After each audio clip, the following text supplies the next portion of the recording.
And welcome back to another 100 horror films you've got to check out.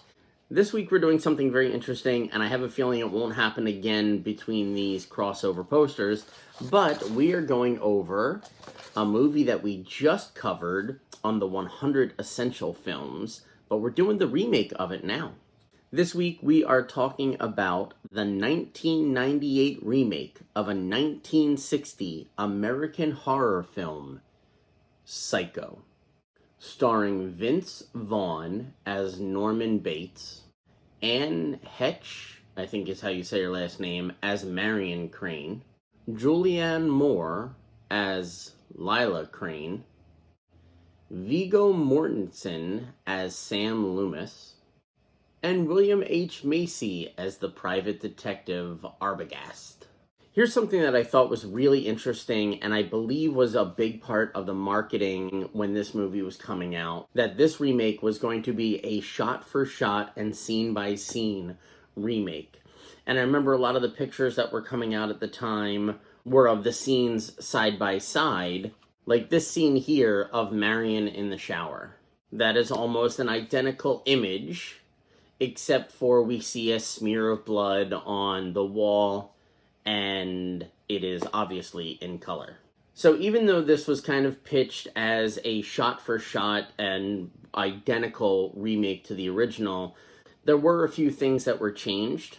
According to the commentary of the DVD by director Gus Van Sant, or Gus Van Sant, I don't know how he pronounces it, some actors such as William H. Macy chose to stay true to the original script and the original character, while others, like Vaughn and Moore, interpreted the dialogue and scenes a little differently. Vince Vaughn has a really good, awkward, creepy laugh in a lot of his scenes between him and Marion, which I think shows just how inept he is at talking to women.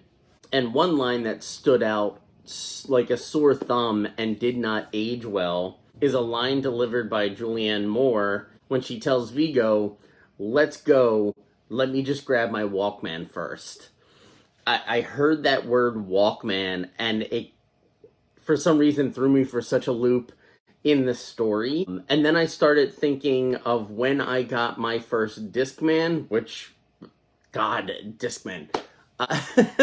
So for a few seconds, it put my mind in a different place because now I was thinking of Walkman, a Walkman instead of what was going on in the movie. And I don't think the line was that important to the scene because I don't even think we saw the Walkman when she grabbed it. There's another scene where Vince Vaughn's Norman Bates is looking through the peephole in the wall, staring at Marion getting dressed. And they've added an audio track that I don't think was completely necessary, and I kind of don't know how to explain it or say it in a way that still keeps this channel kid or family friendly. So use your imagination on that part if you don't already know. The premise of the movie is still exactly the same of the 1960 version. One thing that was changed to account for inflation was that in the 1960 version, Marion stole $40,000 from her job, which was huge for at the time, but that $40,000 adjusted to today's market would have had a buying power of $357,941.89. Even though this came out in 1998, they rounded up to a cool $400,000. So, with all of that being said, and with it staying so true to its source material, I can't tell if I am surprised or not surprised that this movie did not do well.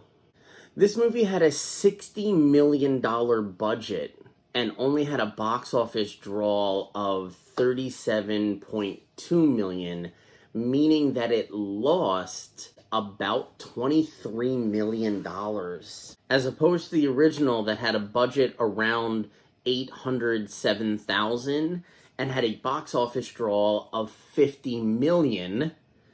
That's crazy to me that there's such polar opposites there. This film is set closer to a shot-for-shot remake than most remakes are, even copying Hitchcock's camera movements and editing, and with most of the original script being carried over. I'm very surprised that this film received 3 Golden Raspberry nominations and won in the categories of the worst director and the worst remake, while Hetch, who played Marion Crane, was nominated for the worst actress. I don't know, and I'd love to hear your thoughts. Is it because 38, almost 40 years later, we weren't as interested in the same kind of movie that Alfred Hitchcock put out in 1960? Was it that we didn't like a remake of a classic? I don't know if I really saw the acting as that bad. I don't know if I agree with Hetch being nominated as the worst actress, but even if she was, would one person that was only in the first act be enough to make the rest of the movie terrible? I don't believe the acting was terrible with the rest of the cast, and the story is a classic. So I'm very curious as to what people think the reason this failed is.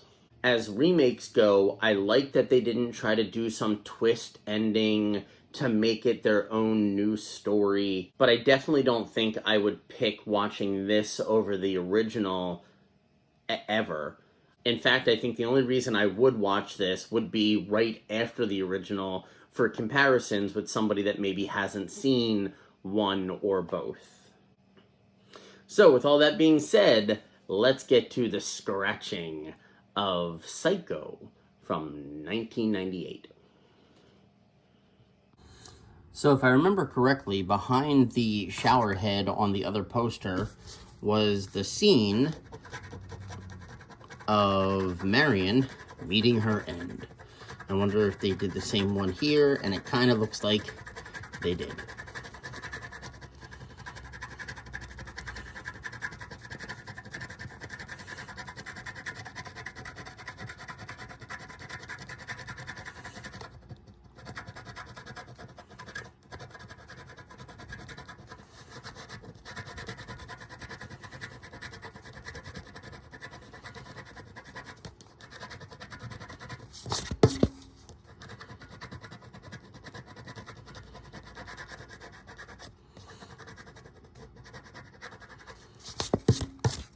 And there is the scratch off.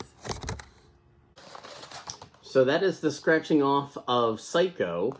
Next week we're going to be going over The Innocents, which I have not seen, from 1961. I want to thank you guys for stopping by again. Make sure you hit those buttons down below. That means a whole lot. If you're enjoying this content, tell a friend, and tell me. I need to know. I seek validation.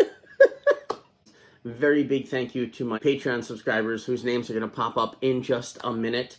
We are halfway to our drawing for the Everyone is Awesome Lego set. So if you guys are enjoying this channel and you want to show any kind of support, hop over to the Patreon. We have 2 tiers. One of them gives you an extra movie review a week. Either tier you pick or any amount of money you pledge gets you drawings into the Lego set of Everyone is Awesome. I hope you guys are enjoying these movies as much as I am. I love you all, and I'll see you next Thursday.